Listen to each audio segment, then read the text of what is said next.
Agradecer a las autoridades de ambas universidades y facultades, a nuestros titulares de cátedra y bueno, los docentes de ambas instituciones que hoy nos acompañan y a los alumnos y alumnas. Por generar este espacio, ¿no?, de poder intercambiar ideas y conceptos y en definitiva enriquecernos mutuamente haciendo un poco de experiencias comparadas, ¿no? Bueno, escuchamos muy atentamente la exposición de Rolando. Eh, Destacar, más allá de las diferencias, ¿no?, que podemos tener poblacionales o de sistemas de organización de la justicia, veo que tenemos un montón de similitudes que podemos aprovechar como disparador para hacer pie de ahí y ir comentando algunos aspectos vinculados al expediente electrónico, ¿no?, y al cambio de paradigma de lo analógico a lo digital y ver cómo han influido respecto de los principios procesales, al punto tal que se podría incluso hasta esbozar una, una teoría general o un esbozo de principios del propio expediente electrónico, ¿no? Tiene la capacidad de cambiar no solamente la manera en la que trabajamos, sino también algunas costumbres o usos que han quedado un poco anacrónicos, con una influencia directa sobre la actividad no solamente de los litigantes, sino también de los órganos judiciales. Y con repercusión también en los justiciables, ¿no?, como los consumidores de ese servicio de justicia. Así que la idea un poco de mi exposición es, como les decía hace un rato, partir quizá de lo que tenemos en común, como para poder aprovechar el espacio tanto los espectadores de Ecuador como los de aquí de Buenos Aires. Yo tomé algunos apuntes de la exposición de Rolando. Veo que, bueno, tenemos unas cuantas cosas en común, ¿no?, como el proceso telemático, la introducción de la oralidad, si bien en la provincia de Buenos Aires, con algunas idas y vueltas, avances y contramarchas, ¿no? La protección de la privacidad, sobre todo cuando hay sujetos vulnerables, como decía, bueno, tanto Manuel como Nadia, nosotros todavía no tenemos un estado de avance tan más allá, ¿no?, del expediente reservado penal y de familia. Ahí todavía tenemos algunas inconsistencias. Ya vamos a ver si me da el tiempo y puedo compartir pantalla. Algunas fallas incluso del propio sistema. Eh, no obstante, quizás se puede interpretar también que esto es una declaración política en sí misma, ¿no? Porque por ahí no proteger a ultranza ciertos datos implica también que el legislador está valorando mucho más la publicidad que la privacidad. No voy a ser yo quien diga si esto está bien o está mal, pero digamos, creo que eso es una declaración política en sí misma. Me refiero concretamente, solo proteger niños, niñas y adolescentes o causas de tipo sensible, y que uno en civil pueda ver absolutamente todo, me parece que lejos de ser un olvido, es el que el legislador ha priorizado la publicidad casi total, versus algunos datos que bien podrían mantenerse de manera reservada. Esto creo que tiene mucho que ver también con la posibilidad de implementarlo en un expediente concreto, ¿no? Nosotros todavía no tenemos o por lo menos dentro de lo que yo he podido ver, la posibilidad de testar o de poner invisibles ciertas partes de escritos o ciertas partes del expediente. O sea, es como que o se ve todo lo que está publicado o hay escritos que directamente no se pueden ver por su carácter reservado. Pero no tenemos una manera al día de hoy de poner, digamos, pixeladas ciertas partes de escritos. Bien, hecha la introducción, me parece interesante ir abordando algunos aspectos de los principios del expediente electrónico. A partir de lo que comentaba Manuel, y bueno, vos también Julio y Nadia, es oportuno decir que el cambio de paradigma de lo digital, de lo analógico a lo digital, tiene toda una evolución histórica. Si prestaron atención, habrán escuchado que los profesores hacían referencia a diversos acuerdos, ¿no?, emitidos por la Suprema Corte de Buenos Aires. en función de que el código procesal es una norma bastante antigua, ¿no? Es del año 68, si no me falla la memoria, o 67, lo que quiere decir que es incluso anterior a la reforma integral del Código Civil, que hoy está derogado por el nuevo Código Civil y Comercial. O sea que es una norma prevista para un cuerpo normativo también bastante antiguo. Lo cual es un agravante, ¿no? En su antigüedad, porque ni siquiera hay que ir a una cosa moderna. Si bien el código en sí mismo era moderno, la legislación civil estaba bastante atrasada respecto de lo que era la realidad incluso en aquella época. Así que la Suprema Corte, en función de ir acompasando los cambios tecnológicos y de las costumbres y usos judiciales, ha tenido que, mediante acuerdos, ir en alguna medida reformando la legislación procesal civil. Eso también da para otro debate que podría tener cierta extensión, que no vamos a tocar hoy, o sea, solamente lo voy a mencionar, pero no me voy a meter por ahí, que es si la capacidad de emitir acuerdos para implementar normas procesales que tiene la Suprema Corte puede avanzar incluso hasta virtualmente derogar legislación. Nosotros hoy en el Código Procesal, que es una ley vigente, tenemos artículos que han caído en desuetudo por la implementación de estos acuerdos de la Corte. Es un tema bastante interesante.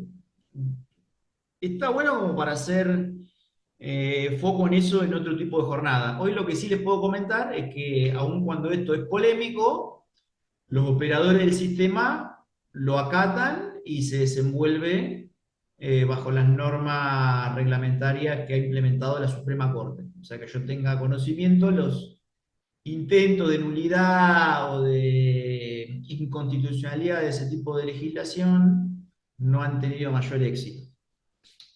Eh, Bien, entonces les comentaba un poco la idea fuerza es ver esto, el expediente electrónico y todo lo que tiene que ver con la digitalización, no como una nueva manera de hacer lo mismo, sino como un verdadero cambio de paradigma en función de los principios que trae implícito. Antes yo recuerdo que se decía que cuando salió la máquina a escribir era una manera diferente de hacer lo mismo, ¿no? Los abogados sustituían la pluma fuente por una máquina a través de la cual podían hacer lo mismo de otra manera. Lo mismo cuando empezó el procesador de texto, ¿no? El Word y las máquinas de aquella época, si bien reemplazaban la máquina de escribir y dejaron sin trabajo un montón de escribientes que se dedicaban a esto de manera profesional, era una manera distinta de hacer lo mismo, ¿no? Yo creo que hoy toda la digitalización del proceso electrónico no es una simple manera de hacer lo que hacíamos antes. Incluye un verdadero cambio de paradigma desde lo analógico a lo digital con las implicancias que ello tiene sobre el proceso judicial. Un breve repaso normativo. Hoy al comienzo de la introducción les decía que la Corte en una evolución histórica ha ido regulando partes del proceso civil que terminan hoy en el expediente completamente electrónico. Al principio de los tiempos, creo que por principio de los años 2000, aparece la mesa de entrada virtual, que es la que hacía referencia Manuel. En aquella época y durante mucho tiempo solamente permitía ver las resoluciones o sentencias judiciales, o sea que no era un expediente electrónico propiamente dicho, porque solamente se veían los actos procesales del tribunal y no los escritos de las partes. Eh, por los años 2010, 2011, sale una ley que modifica el Código Procesal y también hay una acordada de la Corte que empieza de manera tímida a implementar el domicilio electrónico. O sea, ya tenemos la posibilidad de ver algunas cosas online, tenemos también el domicilio electrónico, que en aquella época era voluntario. Eh, Después se fueron sucediendo diversos acuerdos sobre escritos para terminar en el acuerdo que mencionaba Manuel sobre presentaciones electrónicas y notificaciones electrónicas. Y el acuerdo que habla sobre expediente electrónico, que es el 3975, que este creo que es el que le da la estocada final a todo ese sistema, que es un verdadero universo de acuerdo, pero que todos guardan una particular coherencia entre sí, ¿no? Notificaciones electrónicas, presentaciones electrónicas, domicilios electrónicos y expediente digital. Creo que una de las cosas, pocas cosas positivas que ha traído la pandemia es darle eh, eh, el puntapié final, ¿no? Al lanzar la digitalización total del proceso judicial bonaerense. Y entiendo que esto tiene una directa relación con los principios procesales que bien comentaba hoy Rolando, porque parten de un principio que es fundamental, que casi es, va, casi no, es un principio general del derecho, ¿no? Como la buena fe. ¿Cuál era el principal obstáculo al expediente electrónico y a las presentaciones electrónicas? Se decía que los abogados iban de la mano con su introducción, podían llegar a presentar escritos fraguados o con la firma imitada, o escritos con algún tipo de falsedad ideológica, o lisa y llanamente empezar a inventar juicios donde la pretensión, digamos, no le era inexistente. Y todos los delitos, obviamente, que vienen de la mano con eso, ¿no? La variante de la defraudación, la estafa procesal, etcétera. Claro, la pandemia hizo que todos esos miedos quedaran de lado y no quedó otra que el lanzamiento del expediente electrónico, que necesariamente debe apoyarse en la buena fe creencia, ¿no? Respecto de los profesionales y de los operadores del sistema, porque incluye también a los peritos y otros auxiliares. Afortunadamente el tiempo demostró que este miedo era infundado, porque al día de hoy no ha habido grandes escándalos de estafa ni defraudaciones procesales, y que yo sepa tampoco hay abogados involucrados en este tipo de prácticas. Obviamente, ¿no? Que hay jurisprudencia sobre escritos con firma pegada, eso estimo que pasa en todos los lugares del mundo, ¿no? Incluso pasaba bajo la vigencia del papel, no, nada más que uno quizás elegía pensar que en cada escrito venía la firma del cliente, pero no eran pocos los casos donde alguien hacía un rulo y el escrito se presentaba igual. O sea que no sería culpa o responsabilidad directa de lo electrónico o de lo digital ese tipo de prácticas distorsivas. Lo cierto es que ya a 5 años de su vigencia no ha habido grandes problemas con las presentaciones electrónicas hechas por parte de los abogados. Les cuento a los amigos de Ecuador y, bueno, y a nuestros alumnos que la vigencia del expediente electrónico está 100% de manera online.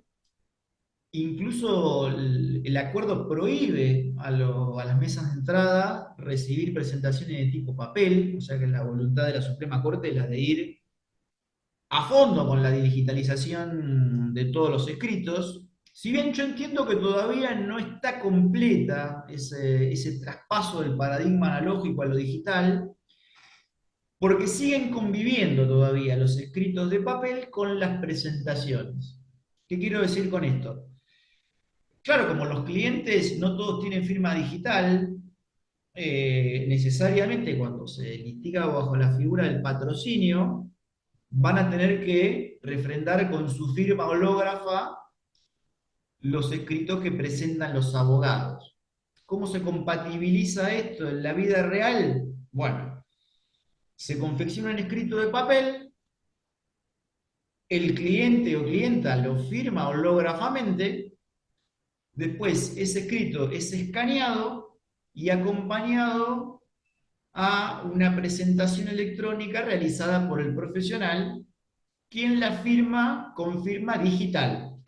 Nosotros, los abogados, abogadas, auxiliares de justicia, jueces y funcionarios, cuentan con una firma digital homologada por la ONTI, que es la Oficina Nacional de Tecnología, que otorga un dispositivo parecido como este, que parece un pendrive, pero que contiene la firma digital, que es de tipo criptográfica. Por eso esto se le llama token comúnmente. La cual nos sirve para firmar digitalmente las presentaciones. Nosotros en la Argentina la ley de firma digital y el Código Civil y Comercial equiparan esta firma a la firma hológrafa, en el sentido de que significa autoría y consentimiento, ¿no? Están a un mismo nivel. Obviamente con las ventajas de la firma digital, ¿no? Que las vamos a ver dentro de un rato. Así que entiendo que uno de los principios fundamentales, tanto del proceso electrónico como del expediente, es la buena fe. Es uno de sus pilares. Creo que no podría tener implementación ni vigencia el expediente sin apoyarse en la buena fe respecto de los operadores del sistema. Este, como les decía hoy, ¿no? Implica ese cambio de paradigma, la introducción de, no sé si de principio, porque por ejemplo, y esto lo pongo a debate, ¿no? La digitalidad en sí misma, uno podría concebirla como un principio o una característica del sistema, porque nos va la digitalización, o sea, entendamos por digitalización la traducción del papel a un soporte digital, ¿no? Porque, por ejemplo, implicaría una resignificación del principio escriturario. Eh, una valoración positiva también de lo que significa la publicidad, porque implicaría directamente la posibilidad de introducir documentos electrónicos, documentos firmados digitalmente. En provincia de Buenos Aires también es algo bastante habitual que los jueces publiquen las audiencias virtuales videograbadas a través de un enlace. O sea que hay toda una resignificación del principio escriturario. Y la posibilidad también de automatizar ciertos procedimientos, como por ejemplo las notificaciones. Pero eso también lo vamos a ver más adelante. Obviamente, y esto quizás lo pasamos por alto, pero es oportuno decirlo, todo lo que es la digitalización no debería conculcar derechos, o sea, no debería excluir personas del sistema de justicia. Y esto lo prevé en los acuerdos de la Corte. Por ejemplo, las personas no videntes no están obligadas a transitar un procedimiento electrónico. Este, y también está previsto que si el sistema llegara a fallar por algún tipo de inconveniente tecnológico, tampoco hay conculcación de derechos porque se prevén o auditorías para ver qué es lo que pasó, o bien bajo ciertos parámetros la suspensión de los términos procesales. O sea que la digitalización en sí misma no pretende, digamos, llevarse puesto ningún tipo de minoría, sino al revés, tratar de tener una visión inclusiva del expediente. Este, por supuesto que la implementación del expediente electrónico implica, como les contaba hoy, el desuetudo de un montón de normas que ya no van a tener sentido. Por ejemplo, nuestro Código Procesal, que insisto, está todavía vigente, prevé la institución del préstamo, lo cual no tendría sentido en un expediente electrónico. O el cargo, ¿no? Que es la constancia de recepción que se ponía manualmente a cada uno de los escritos. Hoy eso está reemplazado por la constancia electrónica del ingreso de un escrito a través del sistema de presentaciones electrónicas. También quedarían en desuetudo instituciones como la del archivo, que solamente pueden tener lugar bajo un expediente de papel. Bien, entonces, el paradigma digital, yo entiendo que podría verse como un principio en sí mismo, porque tiene, digamos, implicancias directas no solamente sobre el expediente, sino sobre un montón de garantías vinculadas, o sea, garantía del justiciable vinculada al procedimiento civil y al expediente en sí mismo. Por ejemplo, ¿qué quiero decir con esto?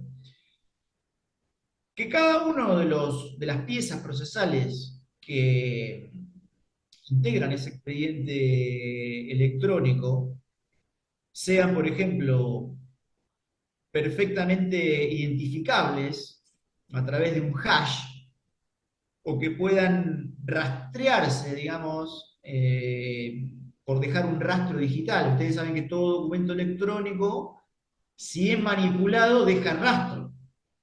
Y esto no solamente sobre el expediente, sino sobre el escrito en sí mismo, que lo hace auditable, o sea que podría ser susceptible de una pericia para ver si hay alguna modificación o cambio respecto o de la firma digital o del propio contenido en el expediente para identificar esa huella que deja cualquier modificación. Por supuesto que le da al expediente durabilidad, porque al alojarse en un servidor ya no tiene, digamos, como tenía el papel la posibilidad de deterioro. Acá en La Plata en el año 2013 hubo una inundación muy importante, varios órganos judiciales vieron comprometidos los expedientes, se los llevó el agua, ¿no? Por decirlo de un modo gráfico, con la dificultad que conlleva, ¿no? La reconstrucción, a veces documentos sensibles se pierden. Bueno, el expediente electrónico obviamente tiene una durabilidad indefinida, es recuperable.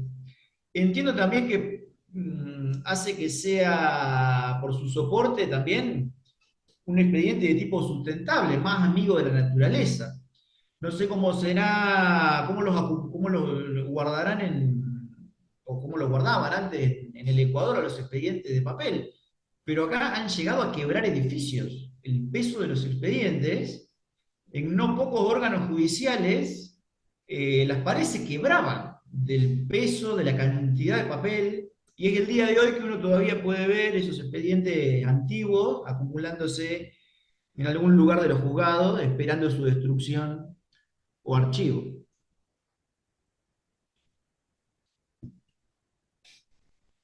Otra característica que tiene el paradigma digital o la digitalización es que de alguna manera lo hace asegurable al expediente. Porque hoy cuando hablamos de privacidad, también se me venía a la mente el tema de la seguridad electrónica, de la seguridad del propio expediente. Nosotros en provincia de Buenos Aires no, pero en otras provincias como Córdoba ha habido hackeos muy importantes a base de datos del Poder Judicial, algunos dramáticos prácticamente, grupos hackers que hacen lo que se llama el secuestro del sitio y obviamente después piden un rescate dinerario para devolverlo. Esta situación en algunas provincias ha tenido un tinte casi dramático, diría yo, y han estado sin funcionar durante unos cuantos días. Pero bueno, esa característica que puede ser una vulnerabilidad cuando uno está desprevenido, también puede ser una fortaleza, porque es asegurable mediante mecanismos de seguridad informática. Yo no soy un especialista en seguridad informática, pero entiendo que tener distintos nodos distribuidos en diversos lugares hace que, si bien el sistema nunca es totalmente invulnerable, genere una fortaleza respecto de hackeo o de violaciones de seguridad o de eventuales divulgaciones de información no debida, ¿no? Como los expedientes reservados. Este, bien, entonces esto creo que implica toda una resignificación de lo que es el expediente judicial en sí mismo. Más allá de que también existe la posibilidad de que exista sistematicidad en el expediente, cosa que antes nosotros no la teníamos. ¿Qué quiero decir con sistematicidad? Uno puede rápidamente moverse entre escritos que están vinculados. El expediente judicial electrónico bonaerense tiene como gran ventaja que el escrito despachado por el juez está referenciado con un vínculo. O sea que yo podría moverme entre los escritos vinculados con solo hacer clic en los enlaces. Gran ventaja. Antes, chicos y chicas, los que nunca vieron un expediente de papel, ¿qué se hacía? Se le hacía como un doblez a uno en la punta a los escritos o resolución importante como para tenerlo marcado a título de índice.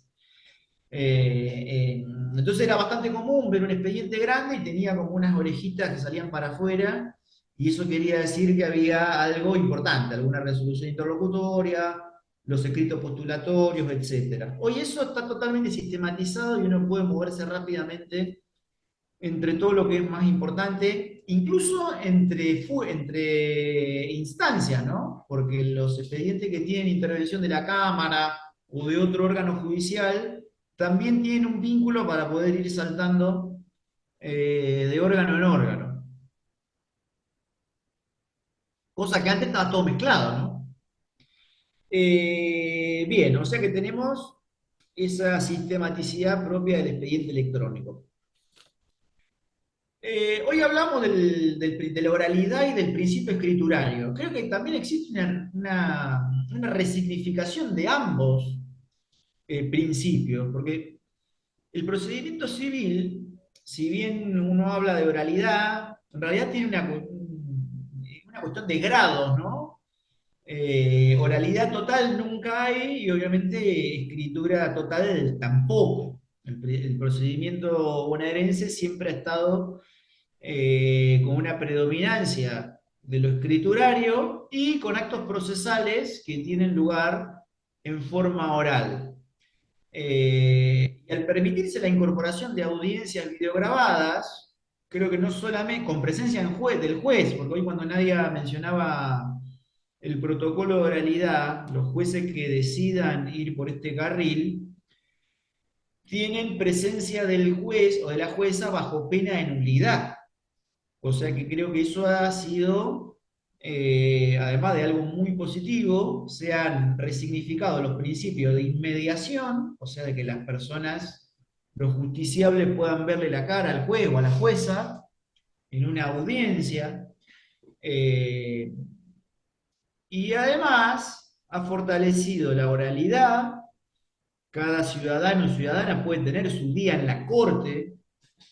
Siempre en los cursos de grado decimos que es muy loco que hemos tardado tanto tiempo en descubrir que el derecho a ser oído es efectivamente a ser escuchado y no leído. Creo que en eso, al implementar la oralidad, los países latinoamericanos hemos dado un paso muy importante.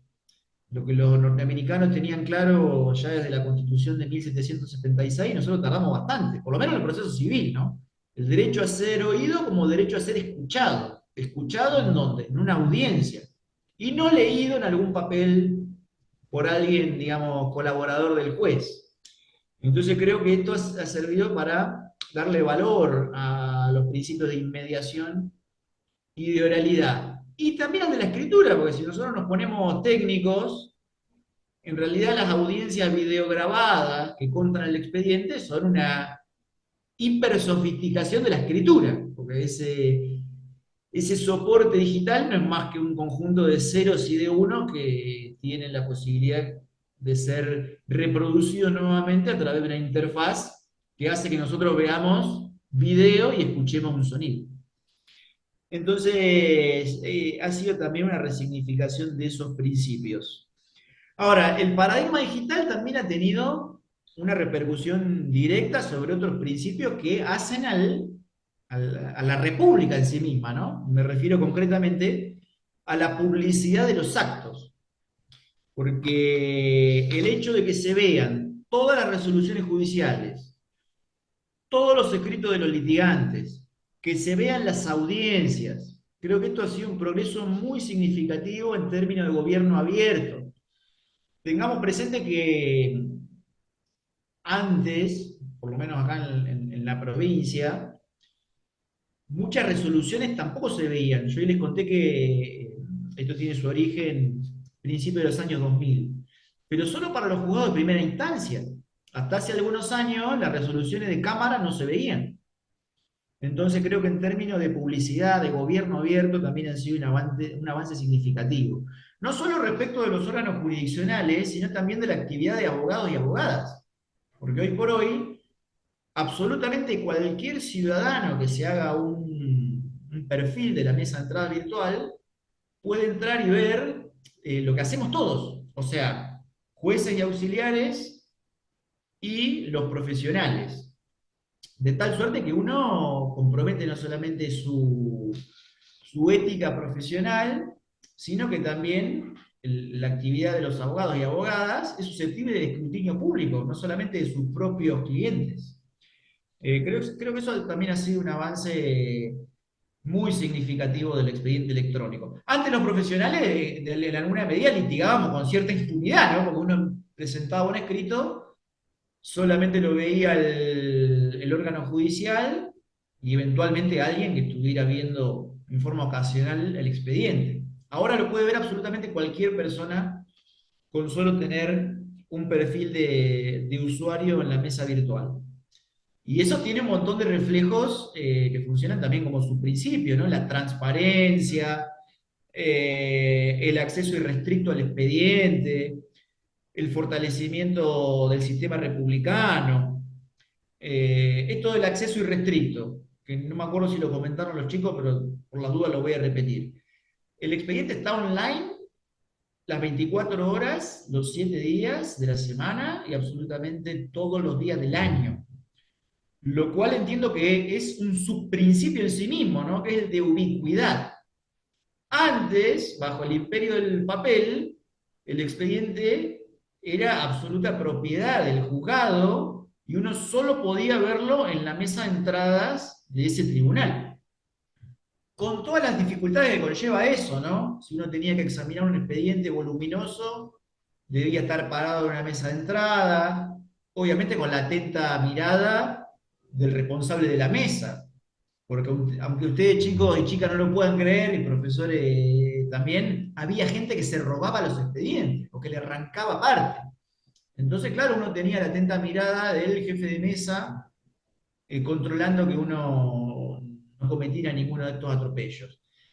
En el mejor de los casos, si había algún tipo de gentileza por parte del tribunal, a uno lo invitaban a pasar y a leer sentado. Pero en la generalidad de los casos uno estaba parado viéndolo ahí. Esa como primer dificultad y más palpable. Después, imagínense, trabajar con un expediente que uno tampoco lo tiene a mano, o sea que cualquier consulta, cualquier duda, uno debía dirigirse hasta el tribunal, pedir el expediente e ir a mirarlo. En realidad, ¿cómo terminaba eso? Abogados y abogadas teníamos en nuestros estudios virtualmente una copia del expediente hecha de copias y de fotocopias, como para poder agilizar ese trabajo. Bueno, hoy el expediente es ubicuo, está 24/7. Obviamente que desde el punto de vista técnico sigue siendo propiedad de la Suprema Corte, ¿no? Pero ahora está alojado en algún servidor, vaya a saber dónde, ¿no? Lo importante es que uno puede ingresar en cualquier momento. Y como comentaba Manuel, también existe la posibilidad de hacer presentaciones las 24 horas y cualquier día. Aún en feriado, domingo, no hay problema. Lo que pasa que, claro, se toma como que ingresó esa presentación a primera hora del siguiente día hábil. Pero fíjense, esto es una revolución total, por lo menos para el ejercicio profesional.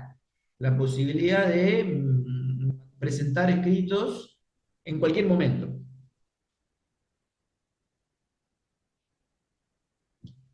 Bien, otro principio que se resignifica es el de la economía procesal. Ni hablar, ¿no? Cuando se disponen audiencias orales que permiten resolver un montón de incidencias con presencia del juez. Cuando la audiencia es preliminar, lo mismo. Obviamente esta audiencia, la parte que se refiere a negociaciones, no se graba, pero sí se graba la parte cuando el juez abre a prueba y hace lo que se llama depuración de la que han ofrecido las partes, con la posibilidad de verla, ¿sí? Figura el enlace en el expediente electrónico. Eh, Bien, es sustentable también, imagínense que ya no se podan infinidad de árboles para esas toneladas y toneladas de papel que hoy hacíamos referencia. Economía que también evita el desplazamiento de personas, porque si la audiencia es remota, las personas están en su casa. Nosotros hoy tenemos vigente un acuerdo de la Corte sobre uso prioritario de medios remotos para las audiencias. O sea que prioritariamente deberían ser remotas y excepcionalmente de tipo presencial. En definitiva, creo que el expediente electrónico y el proceso de esta naturaleza implican más que una manera distinta de hacer lo mismo, un verdadero cambio de paradigma. Finalmente, y esto también lo dejo planteado para el debate y para el intercambio, hoy les decía que todavía estamos en un estado de avance donde no está completa esa digitalización. Todavía falta, hay mucho todavía para avanzar. Por ejemplo, hoy comentábamos que hay notificaciones electrónicas y que algunas de ellas son automatizadas. Pero todavía seguimos conservando algunas ficciones del viejo paradigma, ¿no? Porque las notificaciones electrónicas, si bien aparecen en la bandeja de entrada del profesional, no se tienen por notificadas en el momento en el que llegan. Se toma una ficción parecida a la del papel. Se dice que la notificación electrónica se va a tener por notificada el próximo martes o el próximo viernes, siguiente a que quedó disponible, ¿no? Obvio. Esto es una rémora del paradigma analógico, porque en realidad lo más razonable sería que cuando ingresa una notificación quede notificada en el mismo momento. O sea que todavía tenemos cosas para avanzar. Eh, y finalmente también nos lleva a preguntarnos cuáles son los horizontes de un expediente electrónico, de un proceso civil electrónico. Y acá la parte donde yo simplemente voy a esbozar algunos de los desafíos y lo dejo para el debate o para las preguntas. Pero un expediente, un proceso electrónico, nos abre la puerta al uso de inteligencia artificial. Si bien hay experiencia en algunos órganos argentinos con inteligencia artificial, la verdad que todavía no está integrada al expediente. Concretamente, no tenemos un Grok o algo parecido a lo que tienen algunas plataformas que están directamente integradas. Grok es la inteligencia artificial de Twitter, de X.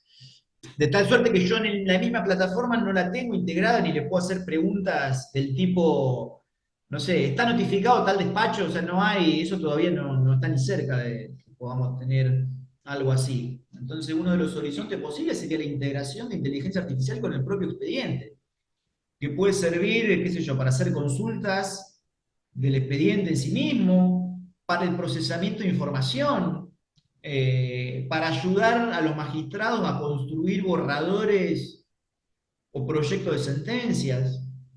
En fin, esto creo que es lo que está en un horizonte, por lo menos hoy, lejano.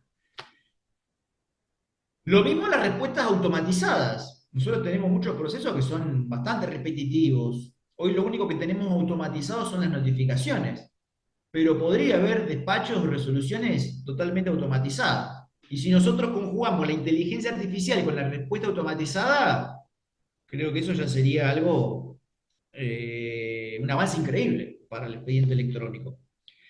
Eh, Finalmente, lo más revolucionario que hoy está en completo auge, ¿no? La integración del expediente electrónico con la Web3 y con la blockchain. Nosotros, en esto sí estamos en cero, ¿no? Más allá de que la firma digital tiene algún tipo de mecanismo criptográfico, no hay ningún tipo de integración entre el expediente electrónico y la Web3. La Web3 es el Internet descentralizada, ¿no? Y los protocolos blockchain en lo que es gestión estatal permitirían autentificar algunos documentos, tener también respuestas automatizadas, descentralizar algunos procedimientos o el proceso civil por completo, ¿no? Hay algunas experiencias Web3, la plataforma Clero, que es una plataforma de arbitraje, es completamente blockchain, sin intervención de ningún Estado, o sea, las partes que voluntariamente se someten a ese tipo de arbitrajes, es una plataforma completamente online. Entonces, esos serían los horizontes, los confines del proceso electrónico. Así que bueno, les agradezco mucho haberme escuchado y dejo abierto a preguntas o al debate o al intercambio o cualquier consideración que quieran ir formulando para conversar.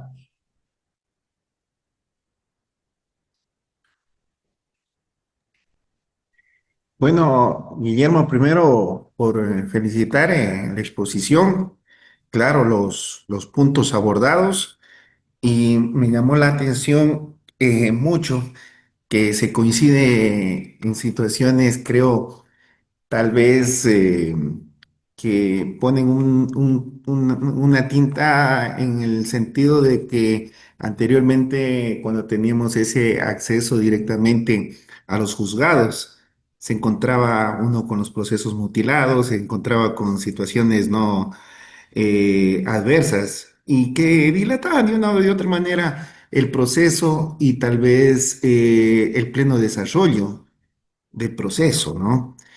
Y hoy en día no se mutilan procesos, tal vez no se pierden los expedientes, no se pierden a veces los títulos ejecutivos, pero sí sabe lo que sucede ahora con las situaciones de el expediente electrónico y más aún con este principio de publicidad aquí en el Ecuador. Eh, Existen, nosotros tenemos como garantía jurisdiccional el habeas data, ¿no es cierto? Como garantía constitucional. Y muchas de las personas que van como políticos a la palestra son susceptibles de observancia de algunas situaciones de procesos, ¿no? Por el asunto mismo de la publicidad de los procesos y muchos realizan una mala situación de la contienda política y asumen esas responsabilidades en poder encarar al político diciéndole, miren, tú tienes tantos procesos, tantas situaciones que no tendrías un comportamiento ético para que puedas desarrollar un puesto de administración o de gestión pública que sea transparente. ¿Qué es lo que ahora es exorbitante?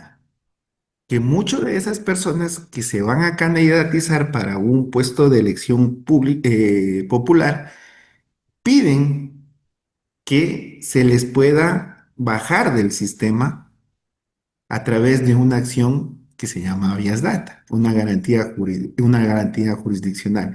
Entonces dice, porque se ha determinado que puede existir un derecho vulnerado, ¿sí? Entonces, esas son las situaciones que me gustó esta parte que dice usted, Guillermo, que se ha evolucionado, sí, pero se ha evolucionado trasladando las situaciones escritas a las herramientas electrónicas o tecnológicas, pero siguen existiendo este tipo de aspectos que deja al menos situaciones de la malversación que puede tener tal vez o lo que pueda conllevar a una transparencia eficaz del sistema procesal en cada uno de los países.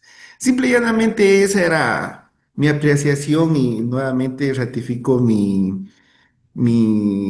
felicitación por la postura en el sentido de la exposición del tema, que fue muy claro y me llamó mucho la atención y ratificando también las situaciones de las similitudes que tenemos. No obstante, también las situaciones que se acompañan de las malas prácticas también del derecho en este tipo de gestión procesal. Perdón, Guille, yo iba a completar, además de lo Rolando, me sumo una pregunta, a ver qué opinás vos. Y también, Rolando, eh, también puede ser que me la puedas contestar o quieras contestármela, que es lo siguiente. Hoy hablabas de, en el expediente digital, los hipervínculos, o sea, de estar ante un despacho prohibido del juez y poder dirigirte hacia atrás o hacia adelante eh, en un solo clic. ¿Vos creés que estamos lejos o cerca de un código procesal que termine siendo así, digital y hipervinculado a acordadas o a otros sectores? ¿Lo ves? ¿No lo ves? Bueno, muy inteligente ambas apreciaciones. Voy a empezar por Rolando, por la de Rolando. Ciertamente es muy interesante lo que tú planteas. Hoy cuando hablaba Emanuel y al comienzo de la exposición, que dijimos que El tema de la privacidad, si bien no lo tenemos trabajado, en cualquier caso también es un verdadero postulado ideológico, también está relacionado con lo que tú comentabas. Porque aquí, salvo que fuera penal o de familia, se puede ver cualquier expediente en el que esté involucrado, incluso hasta el presidente o el gobernador o el intendente, o cualquier figura política del ámbito local o nacional. Cualquier tipo de expediente se podría llegar a ver. Y no habría, digamos, alguna herramienta para que eso quede oculto. Nosotros también tenemos la garantía de la habeas data, pero está vinculada a registros y a que por ahí se ordene, ya sea o la privacidad de datos sensibles, solo los sensibles, eso creo que es un detalle importante, o al revés, a que se traiga el dato que está faltando y que se le niega al involucrado. Lo que quiero decir es que según el sistema, el diseño constitucional y legal, entiendo, ¿no?, que no habría la posibilidad de que un político pida que cierta información vinculada a un proceso civil esté oculta. Obviamente que datos sensibles sí. Pero Rolando, para que ustedes se den una idea, nosotros publicamos en la mesa de entrada virtual absolutamente todo. O sea, se ven incluso información que podría ser catalogada de sensible. Cuentas bancarias, están las copias de los DNI de las partes, se ven, se pueden descargar. Ahí creo que ya estamos medio en la línea, ¿no?, de lo jurídicamente incorrecto. Pero creo que es una verdadera declaración política, incluso por omisión. Creo que el legislador ha preferido, en esa ponderación, subir la publicidad total para que el sistema republicano tenga una transparencia absoluta, después de muchos años de oscurantismo, ¿no? Porque esto no es un detalle menor. Nosotros veníamos de la oscuridad total y creo que ahora el tiempo nos lleva hacia, el cambio de los tiempos nos lleva hacia la transparencia total. En ese pasaje creo que hay cosas que podrían bien censurarse para que no se vean. Por lo menos las regulaciones de honorario, ¿no? Que se ven completas. Se ven. Así que bueno, por lo menos en estos lados no ha habido experiencia de políticos que hayan intentado que ciertas cosas no tengan el escrutinio público. Y respecto a lo que vos planteás, Julito, es muy interesante. Creo que estamos lejos de tener normas hipervinculadas. Estamos lejos, sí, sí, sí, sí. Creo que a veces la legislación y la jurisdicción no acompañan esa evolución de las sociedades, ¿no? Porque hoy a cualquiera de nosotros le parece perfectamente natural que las cosas estén vinculadas a un clic. Fíjate esto de las notificaciones, que yo se los planteaba como una rémora del paradigma analógico. Ninguno de los que estamos acá, entiendo que todos debemos ser usuarios de alguna red social. Ninguno de nosotros se le ocurriría decir algo como esto. Mirá, Julito, he visto que tú has comentado una publicación mía en Instagram, pero no voy a contestarte hoy porque según la acordada voy a quedar notificado de eso el próximo martes o viernes. Por ende, te voy a contestar la semana que viene, bueno, o se cumplan los 5 días de eso. Eso no se le ocurre a nadie. Sin embargo, nosotros lo tenemos en el sistema procesal. A nadie se le ocurriría decir que me notifiqué, qué sé yo, de la clase de hoy en un momento diferido, posterior al haberme notificado materialmente. Sin embargo, eso lo tenemos dentro del proceso. Es una ficción. Entonces creo que esas cosas van a ir cambiando con el paso del tiempo. Espero que no pase mucho tiempo, ¿no? Porque hoy leí un artículo, hoy antes de entrar a esta clase, que hablaba del avance de la computación cuántica.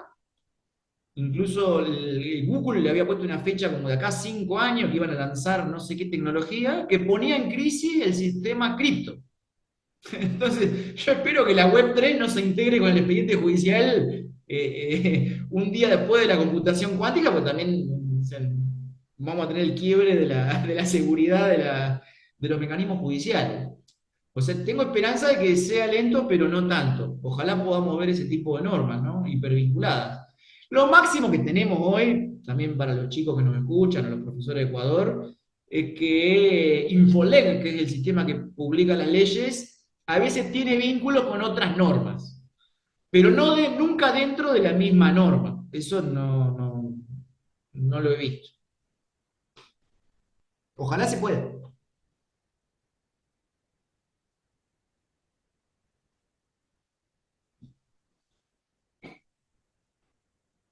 Bien, ¿alguna consulta más? Veo que alumnos ya tenemos pocos, o sea, esperaba que alguno nos tire alguna.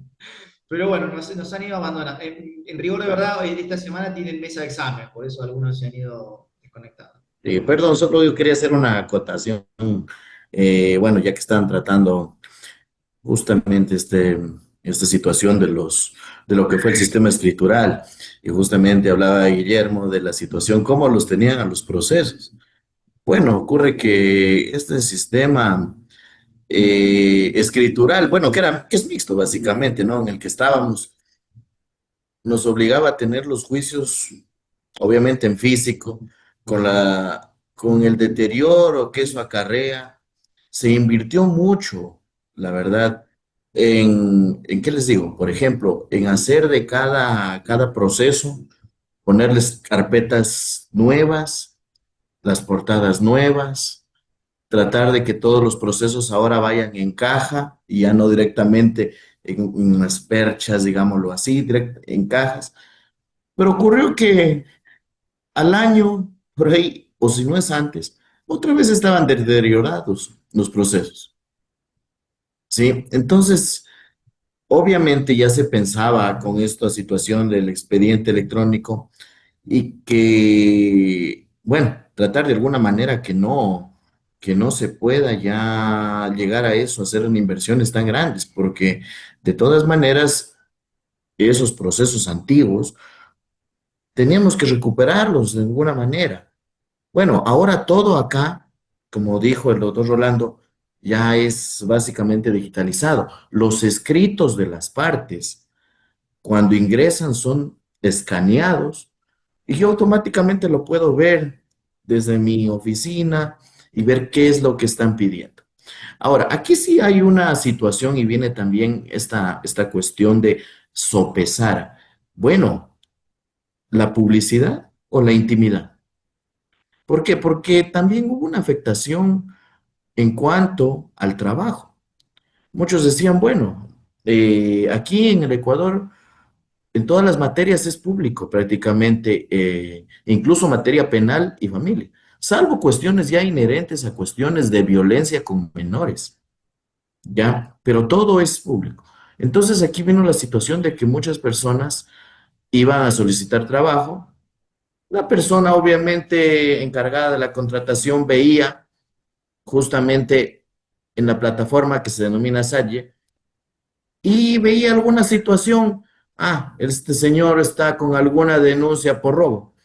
Es capaz que esa denuncia ni siquiera progresó, se la dejó ahí, pero ya constaba. Eso obviamente afectó mucho también.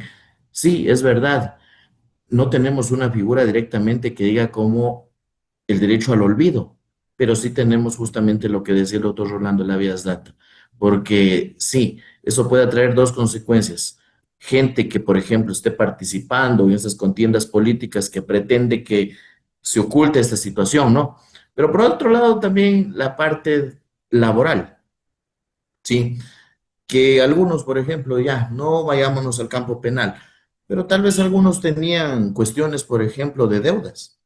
Y eso ya era una limitante para contratar.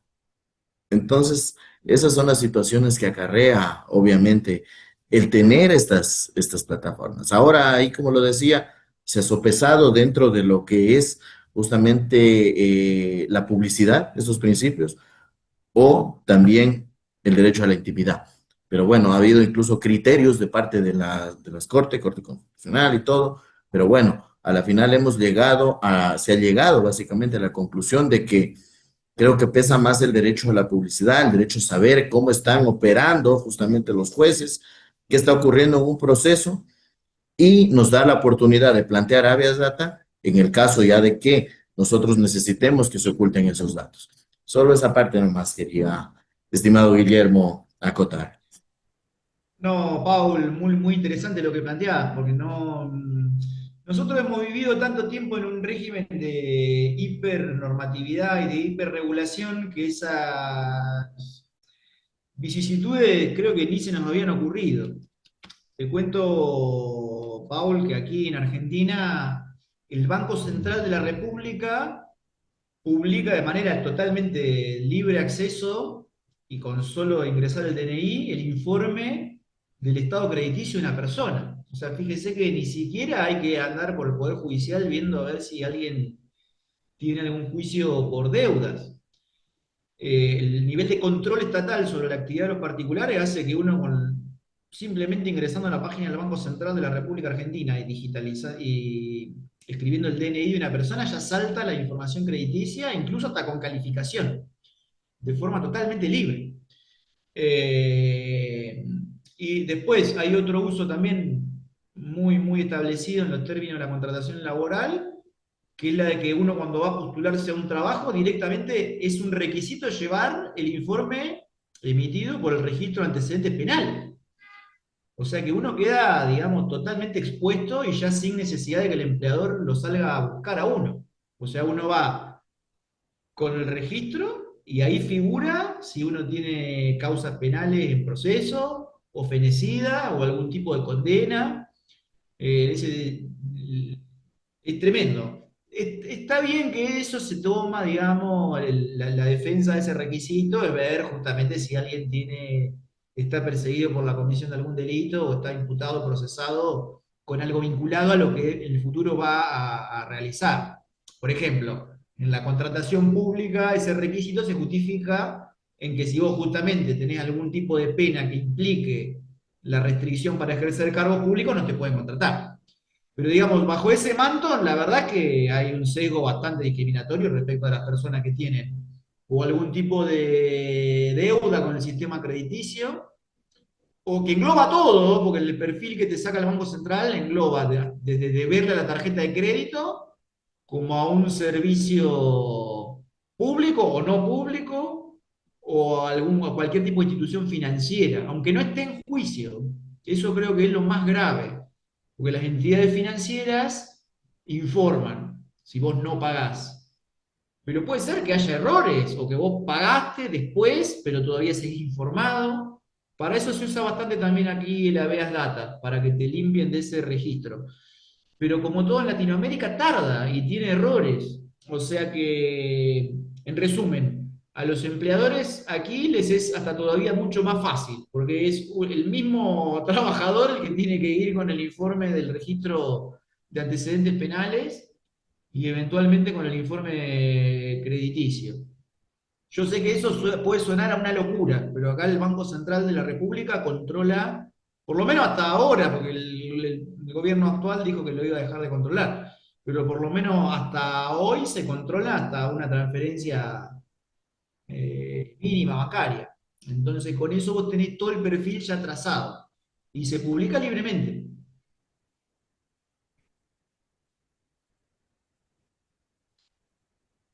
Una vez me busqué a mí mismo hace poco y me saltaba que le debía al Banco de la Provincia, lo cual no es cierto. O sea, obviamente mi situación crediticia sigue siendo A, que es la más sana, digamos. Pero no era verdad. Así que imagínense, Paul, hasta con eso tenemos que lidiar. Sí, en efecto, algunas cuestiones, ¿no? Que se presentan, que son problemáticas, la verdad. Sí, Bueno, si no hay más preguntas o consultas, no sé si le parece que demos ya por concluido el sí, encuentro, sí. Paul, Rolando. Muchísimas gracias. Sí, yo creo que de Agradecer mi la presencia. parte todo ha sido claro, las exposiciones. La verdad, satisfecho, la verdad, de todo lo que se ha expresado, se ha manifestado el día de hoy. Este ha sido, la verdad, un encuentro, la verdad, muy fructífero. Y bueno, nos quedan 3 encuentros todavía más con temas también interesantes. Y bueno, aprovecho la oportunidad de agradecerle al doctor Rolando, mi gran amigo, la verdad, por esta cooperación en este día, en esta exposición tan importante, así como igual a todos ustedes, señores docentes de la Universidad Católica de La Plata, por esta oportunidad y que, bueno, como lo digo, quedan 3 encuentros y creo que igual van a ser muy fructíferos por todo lo que se está generando, por todos esos sistemas y por todo justamente estas experiencias que ha pasado en cada país. Así que eso de mi parte, la verdad, muchísimas gracias por esta gran oportunidad. Adhiero a su palabra, Paul, y bueno, el agradecimiento tanto a usted como a Rolando y el resto de los profesores por la oportunidad, y bueno, nos estaremos viendo en próximos encuentros. Muchas gracias a todos. Un gusto, Guillermo, Julio y todas las autoridades de conocerlos a través de estos encuentros académicos. Como les digo, no, que no sea la última vez que podamos realizarlo y que sea el inicio de grandes e interesantes relaciones cooperativas para poder hacer un trabajo en conjunto y integral. Muchas gracias, muy buenas tardes con todos. Gracias, una excelente tarde a todos. Muchas gracias. Buenas tardes a todos.